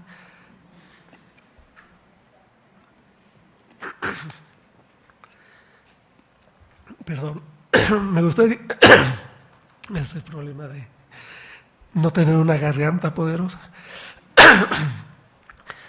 Hacer un comentario sobre esto, uno de los mitos a los que se refirieron mis dos colegas anteriores, sobre el incrementar el número de citas, el factor de impacto de los artículos que son publicados en revistas con acceso libre. En un archivo publicado en una de las revistas, posiblemente la mejor revista de cienciometría, Scientometrics, 3 bibliotecólogos de estos laboratorios de SLAC en Stanford, del CERN en Ginebra y de Los Álamos en Estados Unidos, en Nuevo México, hicieron un estudio bibliométrico entre las diferencias de citación de los archivos, los personales, los EPRINTS, que son subidos de inmediato antes de enviarse a la publicación, y los artículos publicados en las revistas que no fueron subidos desde el principio, desde su emisión, a estos depósitos, y estos dos tipos de artículos están incluidos en esos artículos están incluidos en esos depósitos, y los artículos que nunca fueron enviados a estos depósitos, muy pocos, y que solamente fueron enviados a las revistas y entonces no tenían registro en esos depósitos o repositorios. Y entonces encontraron que realmente el mayor factor de impacto, y con mucho, se lo llevan los archivos personales que son subidos de inmediato en este sistema de archives, y no tanto los que son publicados en las revistas de acceso libre. En mi especialidad son como unas 10 revistas en el medio internacional que publican este tipo de artículos. 3 son de acceso libre, y hicieron por varios años, algo así como casi 20 años de estudios. Entonces encontraron que es lo que personalmente yo lo registro, o sea, lo que yo leo ahora, no es por pereza, por ya la bola de años, de no ir a las revistas, no ir a las bibliotecas y consultar las revistas en papel, sino que es mucho más cómodo en mi especialidad el entrar directamente al sistema de Archives en Los Álamos o de Spires en Slack y ver qué artículos aparecen, que generalmente son unos del orden de unos 50, entonces es muy rápido leer los títulos y cuando me interesa alguno de ellos pues lo bajo, lo leo y no hay que, es un prejuicio de investigador, no hay que darle mucho peso al número de accesos. Desgraciadamente el número de citas sí ya en artículos o en EPRINS es lo importante y no tanto la popularidad, porque a veces el escoger de manera adecuada un título genera un número mayor de accesos, pero no necesariamente un número de citas mayor. Entonces eso creo que es muy importante. Mi último comentario va en el sentido de que el grado de sofisticación al que se ha llegado con estos depósitos de archivos electrónicos es tal de que, por ejemplo, recientemente nosotros publicamos primero una contribución en las memorias de una reunión internacional y reportamos una parte muy pequeña de nuestra investigación, incluimos una tabla con unos resultados, unos límites sobre unos parámetros que usamos en nuestra investigación. Y luego ya subimos el EPRINT completo, lo enviamos a la revista y nos llegó un mensaje del editor de esa revista, una inglesa, que nos dijo, lo sentimos, pero no podemos aceptar su EPRINT, su prepublicación, en la forma que está, porque encontramos que la tabla tal tiene resultados que ya fueron publicados en las memorias de tal, o sea, no en otra revista, sino en las memorias de una. ¿Por qué? Porque el sistema Inspires es precisamente lo que hace. Y ellos, no es que el editor haya tenido tanto interés en mi investigación, sino que ellos usan sistemas electrónicos de búsqueda de datos, minería de palabras, etcétera. Entonces, automáticamente se revisan mi artículo y ellos encuentran partes, porque es lo que hace minería de datos, que están duplicadas en otro lugar y pues encontraron, aunque vieron que eran los mismos autores, pero por el copyright, entonces no era el estado adecuado. Entonces creo que hacia allá vamos a evolucionar, de tener depósitos de archivos electrónicos, de personales, que combinen el aspecto comercial de las revistas o con acceso libre o sin acceso libre, pero yo creo que la tendencia va a ir hacia los depósitos de archivos personales, como ya mencionaron mis colegas. Eso es todo.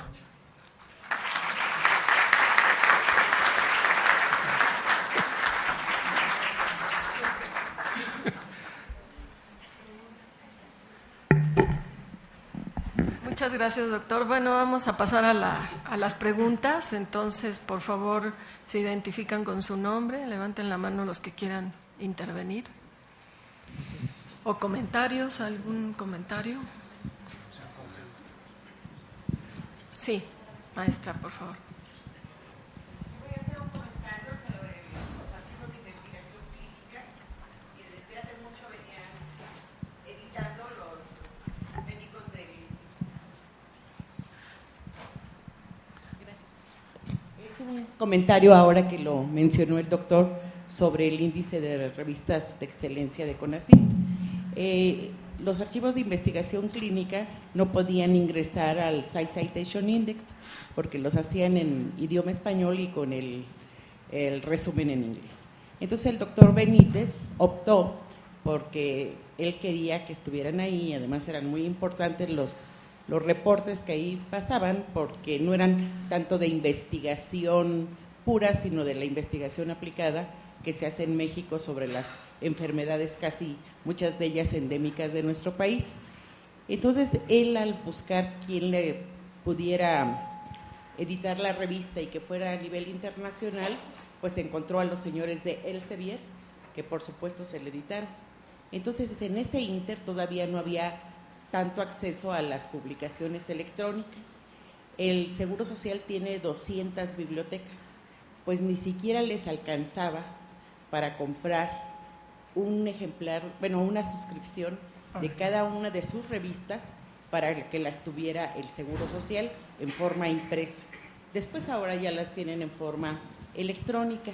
Y el otro bestseller es Annals of Hepatology, que apenas va en su 7º año de publicación, está publicada toda en inglés, es de la Asociación Mexicana de Hepatología, y al 6º año entró al Science Citation Index.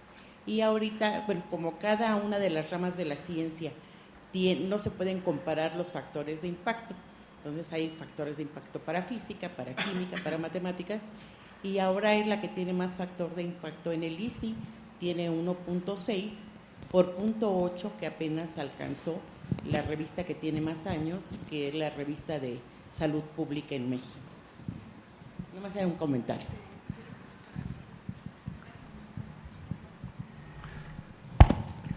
Sí, bueno, no sabía que había alguien aquí tan cercano a esa revista, pero sí comentar de que realmente fue un esfuerzo así extraordinario. Entonces a mí me tocó leer los reportes editoriales de los editores, y entonces para poder hacer la transición de español a inglés, contrataron a uno o varios traductores, de manera que los médicos pudieran hacer su publicación. Creo que ahora ya no es eso, o sea, ya la comunidad médica ya lo hace directamente, pero eso fue muy importante, o sea, el tener este apoyo, este esfuerzo, y con la experiencia del doctor Benítez Briviesca, creo que eso fue fundamental.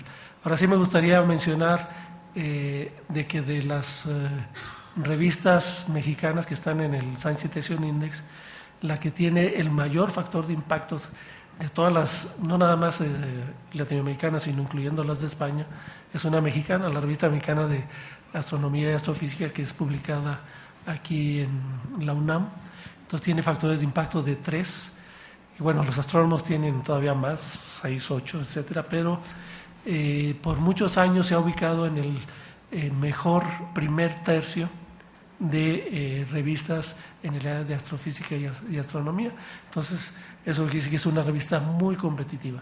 Y eso también refleja la actividad de nuestros colegas astrónomos, o sea, ellos mismos producen investigación de primera, pero además son muy listos y involucran a colegas del extranjero también de primera en sus consejos editoriales, en sus arbitrajes, que eso es muy importante. O sea, cuando se envía un artículo a arbitrar al mejor especialista en el área, pues entonces tiene que leer el artículo, y entonces la mejor promoción que hacen ellos. Entonces eso no lo hacen todas nuestras revistas, de las 100 que existen en el índice de revistas CONACYT, son muy pocas las que recurren realmente a un proceso de arbitraje abierto a nivel internacional. ¿Alguna otra pregunta o algún otro comentario? Sí, Rosy, por favor. Rosy. Sí, gracias. Doctor, una pregunta. ¿El Sistema Nacional de Investigadores toma en cuenta, valora las citas que se arrojan en el SciFinder, en el Scopus y en el Scholar, aparte del Science Citation Index? En principio sí. ¿O de la misma manera, perdón? Ahora, lo que creo que debieron haber hecho es, en lugar de haberme invitado a mí, debieron haber invitado a José Antonio de la Peña. No, porque él es el mejor impulsor de la evaluación académica por pares que tenemos en México. Hasta hace poco era director adjunto de investigación científica del CONACYT, ahora pasó a ser director del CIMAT, uno de los centros de investigación de CONACYT, pero él como matemático, y es muy reconocido internacionalmente, y sobre todo creo que la mayoría de ustedes, los bibliotecarios, saben que las matemáticas, los matemáticos producen poco y son muy poco citados. Entonces, él lanzó una guerra contra el uso indiscriminado de los factores de impacto de las revistas en las evaluaciones académicas del ESNI, pero creo que tuvo muy poco eco. Entonces, nosotros, los científicos, nos vamos por lo fácil. Entonces, él hace poco dio una conferencia en Cuernavaca, dijo por 4 o 5 años, cuando instalaba las comisiones, les hacía esa exhortativa y tenía muchísima información para ir en contra de seguir el factor de impacto de manera exclusiva y evitar la evaluación por pares. Entonces decía que una vez que se salía y que exhortaba a los miembros de las comisiones de intermediarios en el ESNI, diciéndoles que realmente hicieran evaluaciones que fueran más allá del factor de impacto, que en cuanto se salía de el lugar donde tenía la reunión, nosotros mismos los investigadores empezamos a pedir a la gente que apoya ahí las evaluaciones la lista de factores de impacto de las revistas. ¿Por qué? Porque es lo más inmediato. Pero es otro defecto de nuestro sistema de evaluación en México, de que las evaluaciones son masivas. No sé aquí en la UNAM, pero en el CIMBESTAB es igual. O sea, una comisión pequeña de colegas hace evaluaciones de 200, 300 investigadores en una semana o 2 semanas, y pues ante eso es imposible que hagan evaluaciones por pares. O sea, nuestro sistema no está diseñado para eso. O sea, tendríamos que tener una situación estable como es la de los países de primer mundo, donde ya la evaluación se hace por periodos muy largos, las promociones también toman mucho tiempo, y entonces las evaluaciones realmente se hacen a fondo y por pares, por colegas, y estos sistemas de citas de diferentes se usan pues como auxiliares, pero no como determinantes de las promociones o las contrataciones. Entonces yo digo que depende de quién esté ahí en las comisiones dictaminadoras. De hecho, hubo un acuerdo entre este índice de revistas CONACYT, yo no estaba en ese entonces, y el sistema para tomarlos en cuenta, todas las revistas, no nada más las que están en el Science Citation Index, sino de todas las revistas del índice de CONACYT, porque pasaron requisitos realmente muy exigentes, pero a la hora de hacer sus evaluaciones, nosotros mismos los investigadores no lo tomamos tan en cuenta.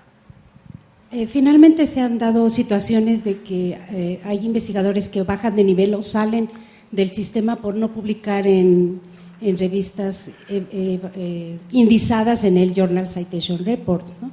Entonces, he ahí el dilema entre si publico en Open Access, si publico. Sí. Entonces, es una presión que se ejerce sobre el investigador muy fuerte, ¿no? Porque... Sí, ya lo mencionaban mis colegas, de que a la hora de escoger el lugar donde publicar un artículo pesa mucho los tabuladores académicos. Entonces, si voy a ser promovido o no, si voy a perder mi estímulo, mi beca o no. Creo que eso sí, no hay salida. Gracias. Todavía podemos tener 2 preguntas más. ¿Alguien del auditorio? ¿Sí? Por acá, por Bueno, favor. Aquí estoy. Perdón. ¿Qué tal? José Juan Telles, de la Universidad Iberoamericana. Y mi pregunta es, en relación a la plática anterior, al comentario anterior, ¿qué están haciendo las iniciativas de Open Access como para poder invitar o exhortar al investigador, al productor de información científica, para competir, ¿no? Para hacer que se acerquen?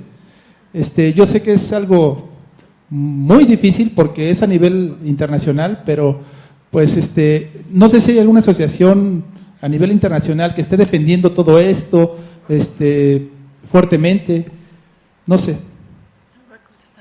Va a tomar la palabra el doctor Sánchez. Pues, yo retomo las tesis de Jarnad. El investigador lo podemos acusar de que no autoarchiva, y pasa lo que se ha comentado, que si publicaban en la revista de investigación clínica, tienen acceso a los que tienen contratado Elsevier, pero quizá la Universidad de Zacatecas no tenía ese convenio, ese contrato, entonces los zacatecanos no podían consultar una revista hecha por mexicanos. Pero lo que hace falta al investigador no podemos individualizarlo. El investigador piensa, si publico en Open Access es de mala calidad, no me evalúan bien. ¿Qué tal si rompo con alguna ley de derechos de autor? ¿Qué tal si la revista de Elsevier se enoja conmigo? Viola algún contrato. Entonces se necesita un respaldo institucional, no es solo mandatar o obligar al investigador a que autoarchive, sino que tenga la cobertura institucional. Mira, así como te tienes que publicar, te vamos a pedir que autoarchives y te damos no pasa nada, no es malo, no violas nada, además es un requisito, a nosotros nos lo piden con las tesis, o sea, yo hice las tesis que he hecho, la UNAM me obliga a que las depositen en TesiUNAM y en texto completo. Entonces es parte del circuito implementarlo, por eso yo creo que las expectativas del Open Access corren, como dice Jarnat, en implementar el autoarchivo de manera obligatoria, en el sentido de que no se trata de forzar al autor, pero también de darle esta cobertura. Es una tendencia, está en la institución, tú solo no estás violando nada, el Open Access no es chafa, hay la idea de que lo gratis es chafa, no sirve, estamos malbaratando el trabajo, no, el trabajo ya está pagado, pues ya hay que publicarlo y hay que sea de acceso libre y que obtenga más citación. Entonces yo diría que se necesita esa cobertura institucional de cabo a rabo, pues de que se entienda cuál es la función de la publicación y que tiene un respaldo institucional. Así lo entiendo yo, no sé. Bien, una última pregunta allá atrás. Quisiera saber cuáles son las opciones viables para que, aunque se haga en Open Access, no se baje la calidad de los artículos, porque igual lo que tienen las revistas indexadas es que tienen el arbitraje por personajes reconocidos o lo que sea. ¿Y qué opciones habría en el Open Access para que también fuera una exigencia? Porque tú hablabas igual así como de que, sí, autoarchivo, pero que también hubiera calidad, pero esa calidad, ¿pensabas que la iban a ejercer los investigadores sobre ellos mismos o cómo es? Bueno, como decía, en realidad tanto la redacción de artículos como el arbitraje es realizada por investigadores y las empresas ahí no contribuyen, es decir, es el rigor científico y a los árbitros se les paga, si bien les va en el primer mundo, pero muy poco. En realidad la parte fuerte de la revista, que es el arbitraje, y ojalá siga siendo así porque si no habría sesgos comerciales, no recibe regalías. Entonces la calidad es el filtro del arbitraje, de la dureza, del análisis, de la evaluación, hasta donde yo sé. Entonces el arbitraje no tiene por qué caer de calidad si es una revista abierta o comercializada en un sistema internacional de una empresa comercial, pero no me consta que sea así. Quisiera agregar algo. Yo pienso que sí podemos tener una iniciativa personal a nuestro nivel como bibliotecarios para invitar a los profesores e investigadores a que se actualicen sobre la publicación en acceso abierto. En los cursos que tengo la oportunidad de impartir sobre cómo publicar en revistas, yo no había incluido hasta ahorita los aspectos de acceso abierto, porque tenía mucha ignorancia al respecto. Una vez que ya sé cómo está la situación sobre el acceso abierto y sé que existen también medidas de arbitraje, es una revisión por pares, es un factor de impacto muy alto, con esos elementos yo tengo la oportunidad de acercarme a los investigadores y decirles, las revistas que existen en acceso abierto sobre su área son estas, están arbitradas, tienen un factor de impacto por EASY y lo único que falta es que ustedes lo envíen. Las ventajas, el tipo de penetración, comentábamos hace rato, es muy superior a las revistas tradicionales. Después de todo, si ponemos un número, digamos, ¿cuántos usuarios tienen acceso a las revistas por suscripción? Digamos que sean 10,000. ¿Cuántas citas? Digamos que cada uno de esos recibe 2, 10,000 por 2. Ahora, hacemos un contraste. ¿Cuántas personas tienen acceso a las revistas de acceso abierto? Pongamos un número, 1,000,000. Lo multiplicamos por 2 y son 2 millones. 2 millones contra 10,000 es muy considerable. Y después de todo, insisto, el tipo de factor de impacto no lo tienen las revistas, lo tienen las citas. Entonces, en esa consideración, nosotros ya tenemos más claro que si es citado el artículo, tiene más penetración, tiene más beneficio social, entre muchísimas otras ventajas. Y por último, sería también considerar el hecho de que si yo publico en una revista de acceso abierto que tiene una revisión por pares, que tiene más penetración social y que está indizada, ¿cuál sería la razón para no escribir a través de ese medio. Y eso sí lo podemos hacer nosotros como bibliotecarios, anunciando, creando algún programa que hable sobre la publicación en acceso abierto, una oportunidad para que se conozca más su trabajo. Gracias. Muchas gracias. Miren, dado que hay esta inquietud, me parecería muy interesante que cada uno de los integrantes de la mesa hiciera un cierre con un comentario final. Entonces vamos a empezar con el doctor Sánchez Pereira, por favor. Bueno, pues simplemente que hace falta impulsar la vía verde que tanto insiste Jarnat por la vía del mandato. Desde mi perspectiva, la UNAM está un poco rezagada en ese sentido. Y la vía dorada, creo que hay iniciativas muy buenas. En la UNAM tenemos varias, como forma parte de la red Cielo México, tenemos otras bases como Biblat, Clase y Periódica, y sería impulsar las dos vías. En América Latina no tenemos el problema de vía verde o vía dorada, pues impulsamos las dos. Entonces, voy a ser muy breve y considerando lo anterior. Hay artículos publicados en revistas tradicionales por suscripción que nunca han sido citados. Entonces, hay que tomar eso en cuenta. Si yo publiqué en la revista X, que tiene un factor de 10, me decía una alumna española, dice, en España nosotros medimos, no sé en qué parte de España, pero me dice, en España nosotros medimos el factor de influencia que tiene un autor dependiendo del número de impacto que tenga la revista donde publicó. Y yo le dije, bueno, si él publicó en el 2011 y la revista tiene un factor de impacto de 3 en el 2009, no es un factor determinante, porque el año que sigue, en cuestiones de factor de impacto, puede bajar o puede subir. Entonces, eso ya nos da una idea también sobre que el hecho de que yo publique en una revista arbitrada y por suscripción no garantiza en ninguna manera que me van a citar siquiera una sola vez. Gracias. Doctor, por favor. Sí,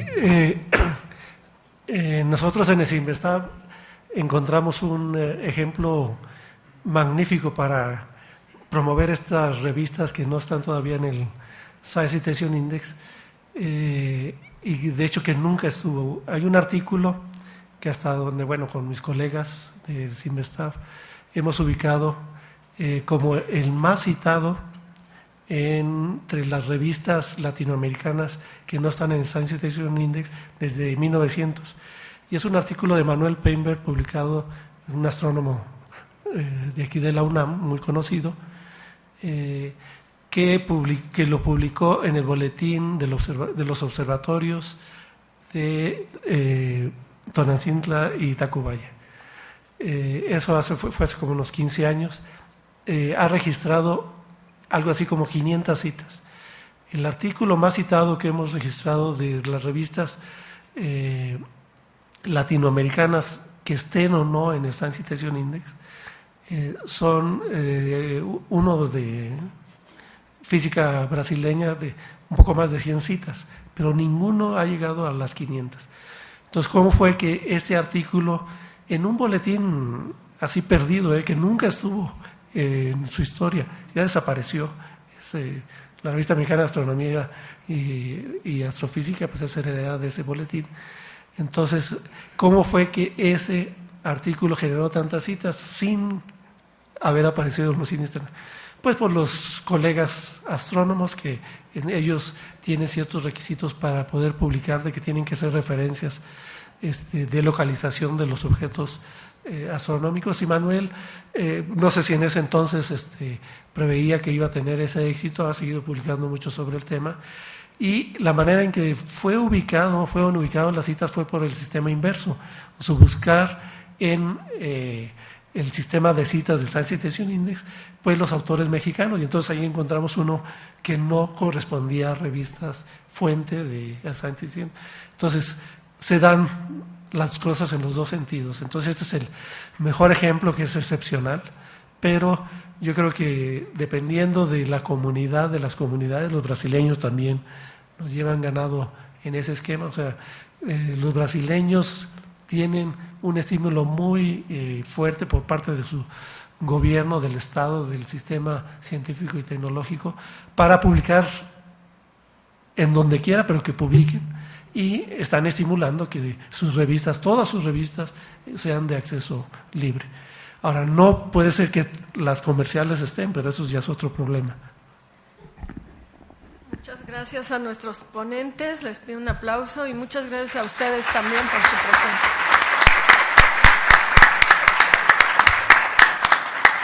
Y hago entrega de sus constancias. Muchísimas gracias.